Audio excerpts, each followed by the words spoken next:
and welcome to the next design session with me, Chris, from TGIK Games. We are going to be working on the 4X bug AI evolution game.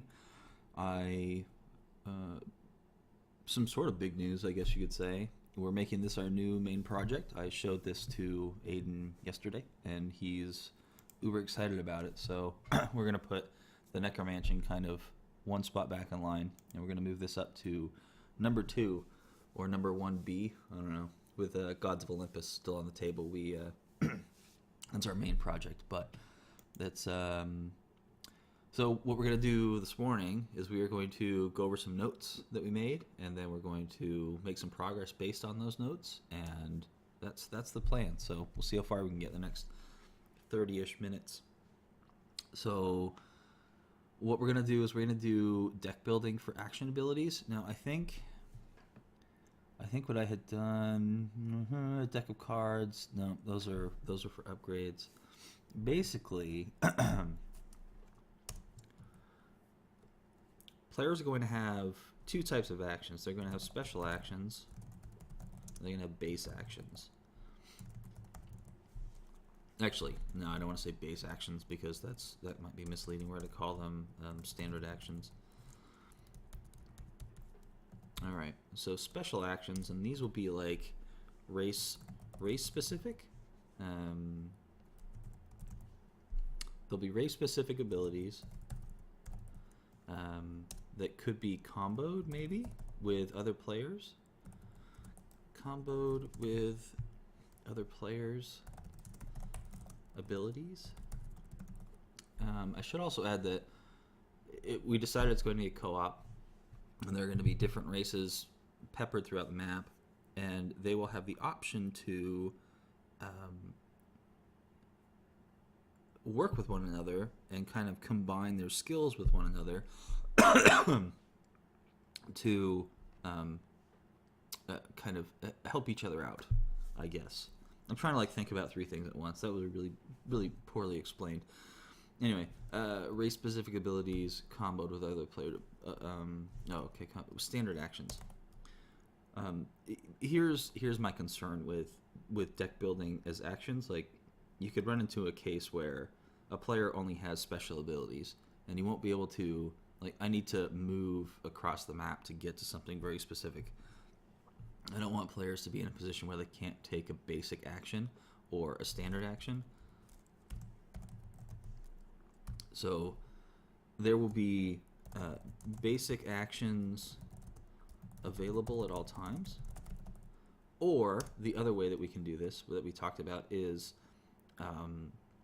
on all special actions, there is a base action listed, but I just did it again. There's a basic action listed, but not as powerful. As powerful? I don't know if that's the right word, but not as useful. There we go. As using the basic action on its own. So that way, players will always have access to their basic actions. I like this method more. I like the putting basic actions included on, and it can be just something as simple as a little symbol in the bottom corner of a card. And maybe if there are like 3 basic actions, like those 3 symbols are on each card, and then each symbol has a value next to it. That's probably the easiest way to do it. So, all right, players can develop their players. Yes, yeah, that totally makes sense. Players can develop their species. This is through deck building. We have to come up with where are these race upgrades going to come from?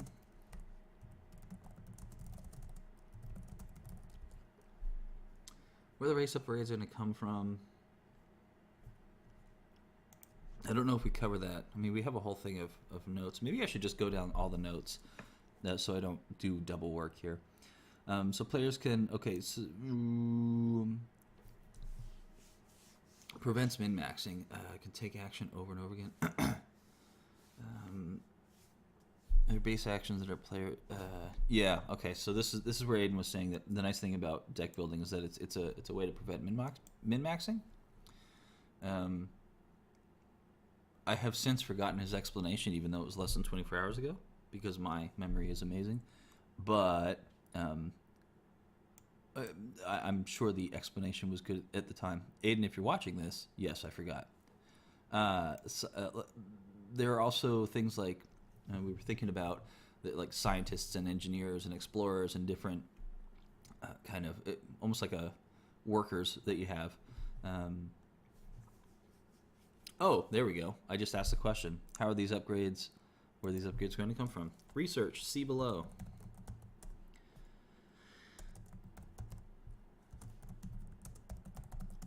That's why we go through the notes before we start making more notes.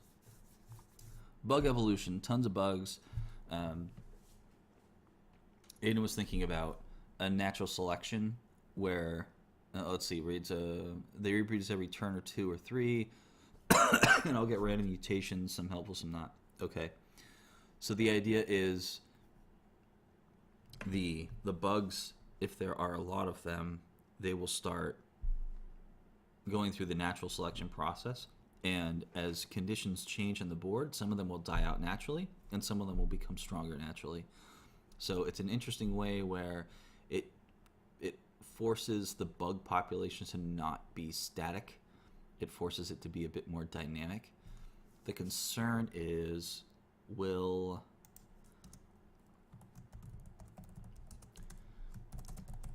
bug accounting will bug accounting become too much? Just be aware of this. Tech tree for bugs. This is Aiden's idea, and I understand when he explains it to me, but I don't have it ingrained, so I can't really fully explain it to you now. But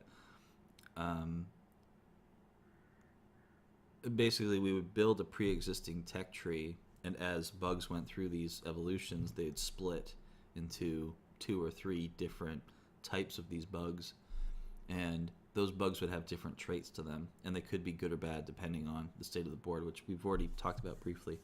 But it's kind of like building a pre-existing track for these bugs to go down. There might have to be a way to build in some sort of variability. Maybe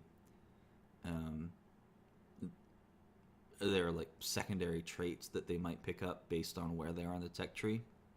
I don't know. So let me give you a little insight into co-designing. These are the types of things where I don't feel that strongly about this concept, but Aiden does, and so I'm willing to let him. I say that like I'm a dictator or something. If Aiden presents an idea that I don't have a strong feeling about, we'll still chase it with equal enthusiasm. But I'll keep I'll keep a foot out of the pool, so to speak, until I have a full understanding of where it's going and what it's doing for the game. And I don't think either one of us are married to our concepts, so we're both willing to let them go if they're not working. But I try not to dive in completely headfirst with like blindly. Actually, that's a better way to put it. I try not to jump in blindly into the game, into the ideas that I don't have a full either understanding of or full kind of I don't know. I've been awake for like 20 minutes, so that's my excuse. Let's see. Starting point. Then 2 cards face down. Deal 4. Then deal 8 every time branches into 2. I think it's a card version of. I'm reading this here. I think it's a card version of the tech tree. Basically, when we were doing this, I was playing the first video of this 4X game for Aiden, and he was writing down notes. And then when the video was over, he was kind of telling me what he had down for his notes, and I was trying to put him on, trying to type him in this main sheet. So it's kind of how it's a new working method for us, and it's good, because normally what we would do in the past is I would have an idea, I'd write it down in my notebook, and then I'd have to explain it to him days, weeks later, whenever we got around to it. This way, as I'm having the thought, I'm explaining it to him, but I can, like, I'm explaining it to him through the video rather than trying to explain how I felt or what I felt about a particular subject a week ago. It's really useful. And then when I'm sitting there listening, I can add supplemental, because maybe I've had a different thought about in the meantime. So it's actually, I'm actually really glad that we have this system in place. So bug evolution, that's that section. Evolution pressure. So in nature, when there's a need to change, species will change when they face a threat. So this is kind of in response to an extra. So when we talked about this last video, we talked about the idea of when the bugs run into a chunk of the board and they see a certain number of dead bugs, they will move on to the next open tile. And going a little bit deeper into that, if the bugs are facing like kind of the end of their existence, so when they've been beaten up pretty bad, they will go through rapid evolution. So it's a way to prevent players from just feeling like they can steamroll a bug species on the planet. And also, it gives us as designers some room to play, depending on where a species is in its life cycle, as far as the game is concerned. Different types of bugs. We did like the Zergling type, with just like the fast running around type. A Goop type, which is easy to fight. Oh, I did not want to do that. Goop, easy to fight, doesn't move, it grows. We were thinking, Aiden thought maybe call it a mold, maybe, but Goop is good enough for now. I actually like the idea of, there's a turret defense game that I played on, I played it like 6 years ago, where you build turrets and there's just like these goop, they produce this purple goop, and it's one of those free games online, and they produce a purple goop, and you have different turrets they can fire at them, and it was a lot of fun. I played it to death, and I can totally see, I have lots of ideas for what this can become. Then we were talking about how to certain upgrades, so there would be like stealth would help out with noise. This also has to do with the different kinds of trackers that we had in mind. Improving output or improving efficiency. Then there was stuff to build. We're going to go with, we talked about overhead cost, and my concern right away was I don't want to build in a feed your people mechanic, because I think feed your people is an outdated mechanic. Is it an outdated? I don't know if that's a fair statement to make, but if I can avoid feed your people, I'm going to avoid feed your people. However, something like power, you can bring power into this, where you have to make sure that you have enough power to get your base, which also actually power.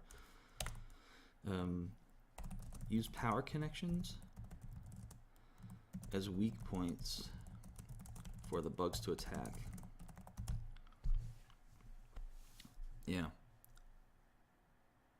Yeah, use just more in general.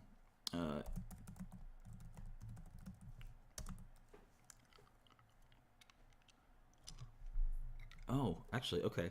So remember last time we talked, we were thinking about, okay, if I'm let's do this.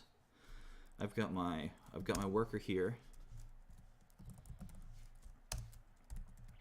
and I've got, basically a worker has access to any tile. So if there's a resource here, a resource there, and a resource there, that worker can pull in all three of those resources whenever you need them. In this case, what we can do is we can say, okay, bugs can mess with oh, I didn't even complete the thought. So the idea is that there's a hidden infrastructure going on in the game that we build in kind of as a background, but we don't necessarily need to build in as a part of kind of the explanation of the game, because we can just say a worker can pull from any space they occupy or adjacent space. For us, we basically have like in the background, we're saying that there's an infrastructure built in, and that allows the ability to have the workers pull in whatever resources they want that they can reach, blah blah blah. But that can get really wordy in a rulebook. So while it would add to the theme, and there's, depending on how big the rulebook was, we might just add it in anyways. You know, all that good stuff. Hold on a second.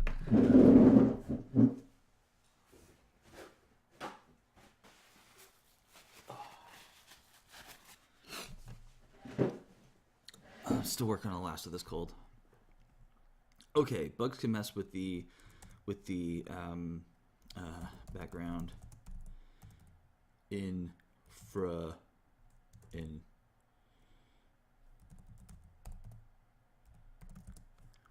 No, that's not. It's not how you spell it at all. That was one of the fun parts of going over the video with Aiden, was all the typos that were going to show up, because I was looking at the notes as I'd written them that still had typos in them. It was great. Absolutely awesome. All right, so bugs can mess with background infrastructure.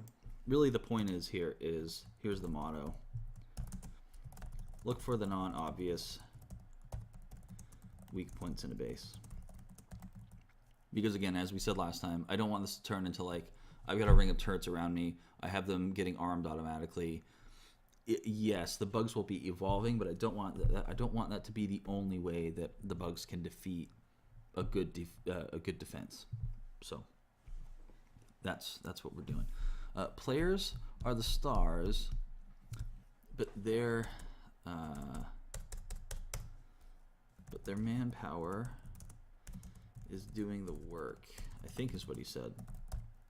Aiden, when we watch this, you need to correct me on what exactly you meant when you said this. All right. So those are the notes that we took yesterday.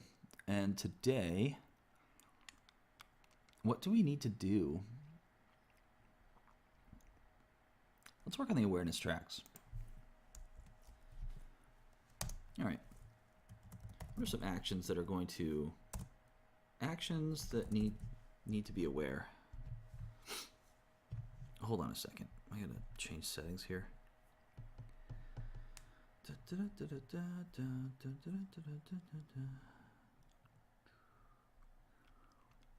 change that. Okay.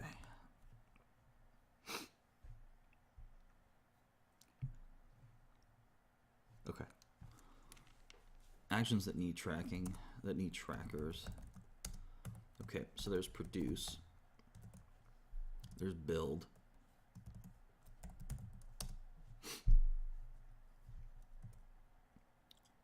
There's produce and mine. So here's the question. You can take a resource out of the ground or off the ground or whatever. That's one action. Does that also count as a produce?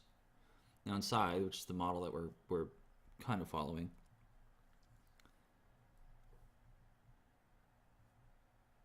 the resources just stay on the board and they move around. I think leaving resources on the board will make for some interesting targets. But are produce and mine the same thing? I think they are the same thing. Okay, we're going to say they're the same thing? Aiden, tell me if I'm wrong. Okay. Build, produce mine, explore,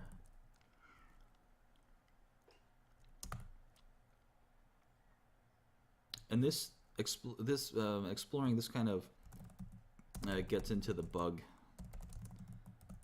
awareness network. The BAN. The BAN.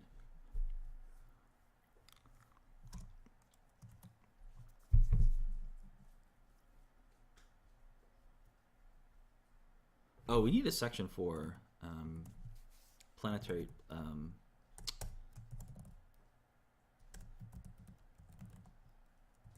planetary supply drops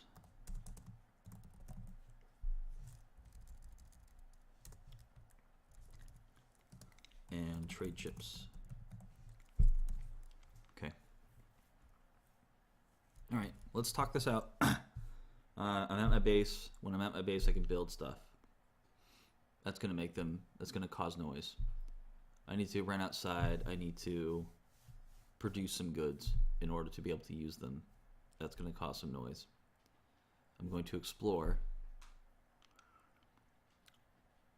Checking the perimeter. I don't think that's gonna.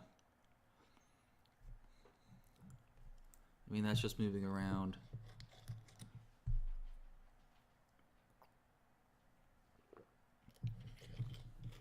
I can't think of anything else that kind of easily fits into the actions that need to be tracked. And honestly, do we want to have too many actions that are tracked? I don't think so. Yeah, we'll leave it at those 3 for now.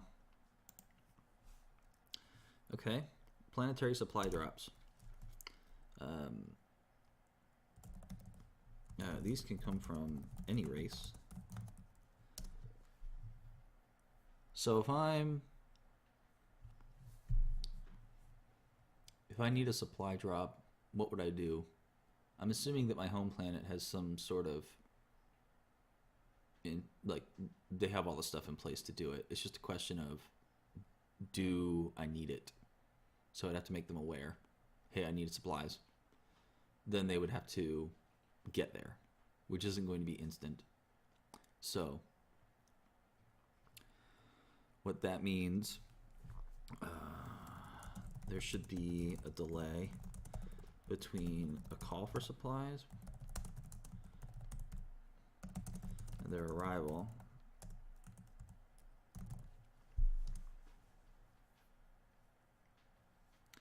Should they be automatic? I mean, why wouldn't it be they just send a caravan every other turn?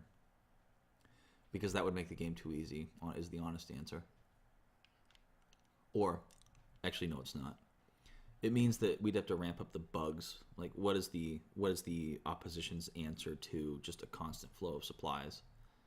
And adding things to a game not only makes it more accounty, it also makes it more costly to produce. So I think I like the idea of players in the game having to manage the fact that I think I'm going to need supplies in 4 turns, so I better call for the ship in the next turn or 2. All right, that's what we're going to do. All right. Well, what do they include? So let's call it science. Let's call it building material.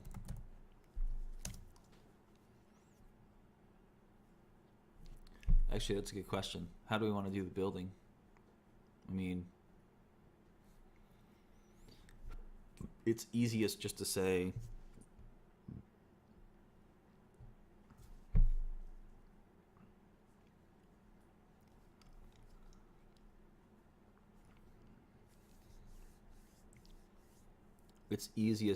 that there's a base cost for every time you purchase this item. But everybody does that. Is there a different way to do it? I think that's just the way we're going to have to do it. Okay. Building material. Call it raw materials.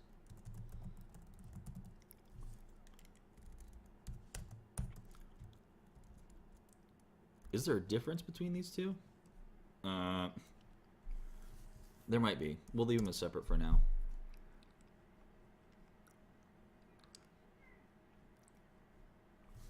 Science, building materials, raw materials. What else? I feel like with board games, there's a natural. I don't want to overdevelop or put too many things in a certain section. And 5 always feels like the very top limit. Like it better be amazing if you're going to put 5 of something somewhere. And 3 always seems right. It's probably why you see me hit 3 and then I stop. I ran into the same issue with the bowl game we were working on yesterday.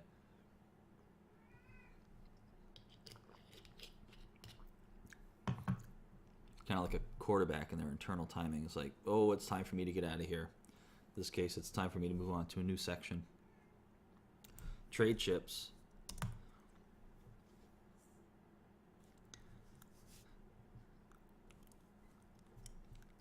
Let's use this as a... These are the regular suppliers.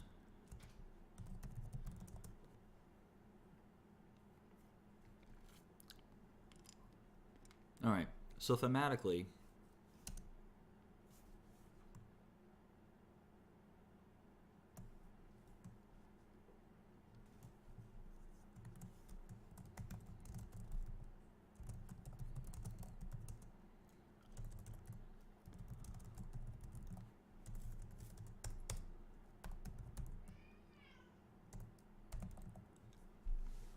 actually I was just typing that out. I realized that my thought for the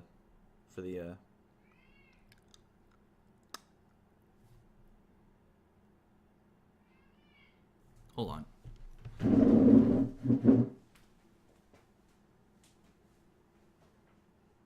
What's the problem?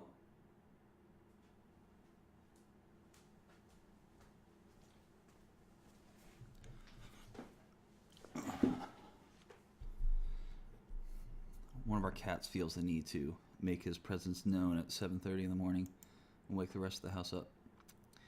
Okay.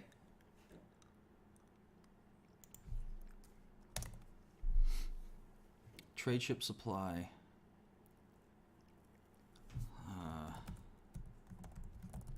Sorry, this isn't exactly riveting listening right now. I'm trying to think. I'll think out loud. Part of the theme in this case is that our home planets are in a region of space where the star or stars or a star or something, a star is about to explode. So we are on this planet to get the heck out of town. Honestly, why would the supplies just not be a constant flow? You'd want to get all the supplies off the place. Oh, let's say this. Okay. So thematically, we're going to say that the reason season. That sounds like a brand name that you'd see on at the store, at the supermarket.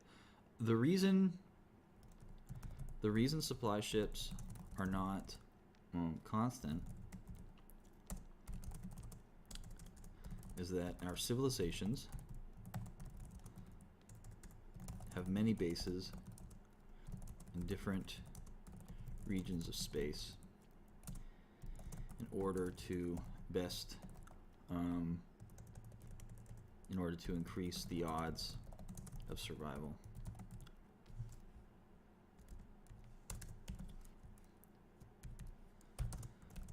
The trade ships know this, and they are looking to make a profit. Actually, what this opens up the game to is in the future you can make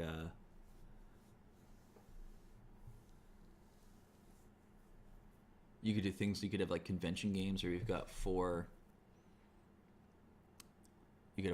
tables playing the game simultaneously, and you could have trade ships that move from one game to another. You could also have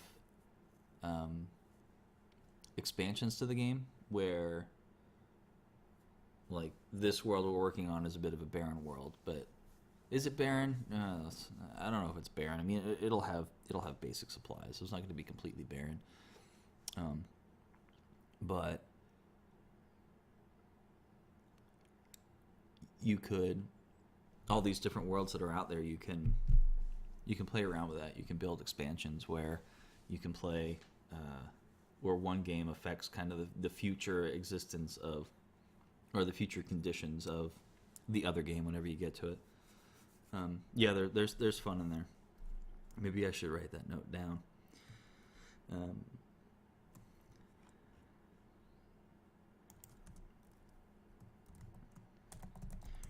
Rando note. Randy note.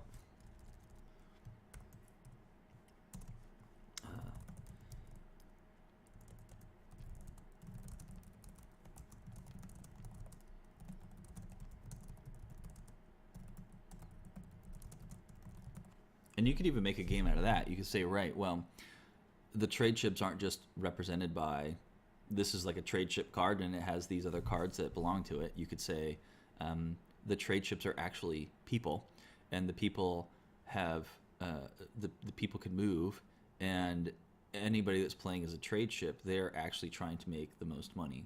It would be a really, I mean, the game wouldn't be that deep. I suppose you could build in some depth to it, but it's interesting. Okay. Getting distracted. Convention game where 4 tables have trade chips moving between the tables. Trade chips could be people. Trade chips could be people trying to make the most money.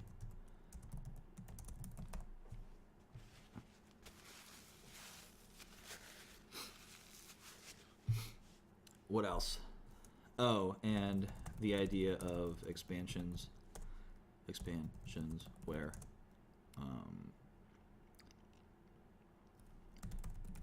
different planet types and the actions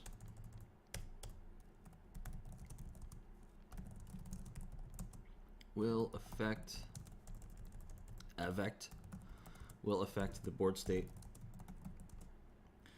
Well, would they affect the board state, or would they affect? They would affect the supply state. Let's do supply state of the other game the next time it's played. Which then, yes, gets into the whole question of, are you cannibalizing from the other game? Like, why would you play both games? Why not just play one? Do you have to have both games? I mean, sure, there are lots of problems with this theory, but it's a theory. That's why we're writing it down as a note. Okay. Trade ships. So these are the regular supplies, and these guys are looking for goods. Does this game need money? Galactic credits? I don't know. Does this game need money?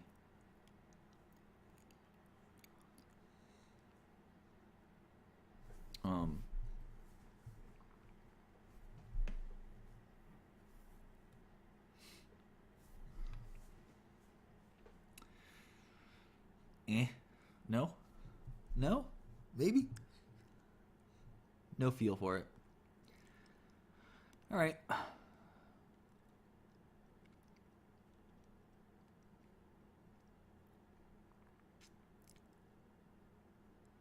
I feel like that's a good place to stop. Put a decent amount of time in. What are we up to? 33 minutes? Yeah, that's a good place to stop. Let's do the to-do list. Then we'll call that the end.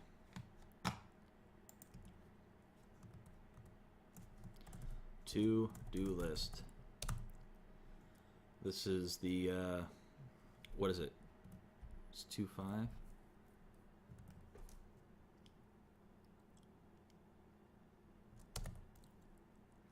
So we need to do buildings. Terrible notes. We need to add meat to the buildings. We need to workers. What do we need to? We need to make them up. Generate them. That's a better word. Generate them. And create basic abilities. And we need to think about some racial abilities. I think that's going to be enough for that video. Okay. Well, thank you everybody for hanging out. And as usual, if you have any questions or comments, please leave them below. And yeah, my name's Chris. You can find me on Twitter and Facebook as TGIK Games. You can hit me up there too. All right. Thanks for hanging out. See you next time.